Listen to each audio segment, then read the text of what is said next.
Hi, this is Garrett with Gwydion Reviews, and these are my top 20 albums of 2024. The full list, 20s through 1. Yeah. Jack White does back to basics garage rock and blues on this one, resulting in his best crop of songs to date. This thing freaking rips. Clairo gives us a lovely collection of bedroom pop and singer-songwriter music. It's sweet, it's pretty, and yes, it is very charming. Anderson .Paak and Knowledge team up once again to give us this stunning and emotionally captivating divorce album.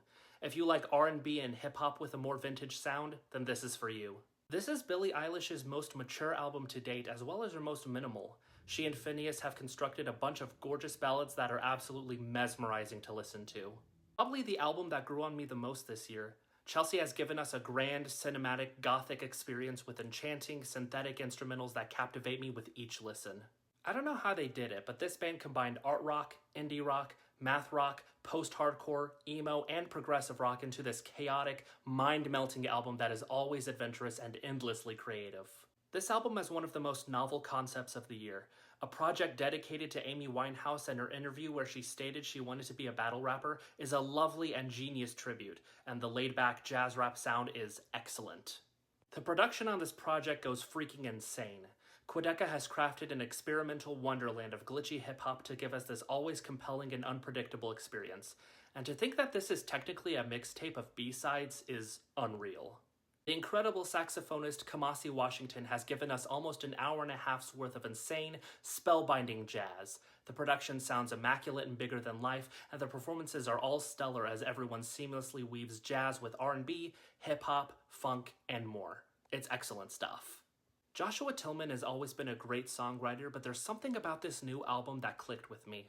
The instrumentation is grand as orchestral touches aid in the piano-heavy balladry and esoteric lyricism, as well as moments of genre experimentation. It all sounds gorgeous and contains some of Joshua's best work to date. The creative streak that Tyler the Creator has been on is crazy. He's been making some of the best, most captivating hip-hop of the past few years, and this album is no exception, as it has some of his oddest beats as well as his most personal lyricism and storytelling to date. Tyler, you've done it again. I don't think there's been a single indie rock album that's been as consistently creative and fun as this one. Seriously, some of the tones they get from these guitars are so fuzzy and strange that I genuinely don't know how they get them. Combine that with the clever production choices and lyrics, and you get an excellent project. This was my favorite debut album of the year for the longest time. It's a really grand, bombastic pop rock album with great writing, performances, production, and vocals. It sounds like if a bunch of theater and English majors came together to form a band. Trust me, I mean that as a high compliment. I have been mixed on Vince Staples' more moodier streak of albums as of late, but this new project is excellent. The writing and production give this kind of sorrowful dejection that I find to be completely entrancing, and somehow the tracks manage to be insanely catchy as well. He's finally found the balance I've been waiting for, and it might be his best album yet. This Adrian Lenker album is the musical equivalent of a really good cry.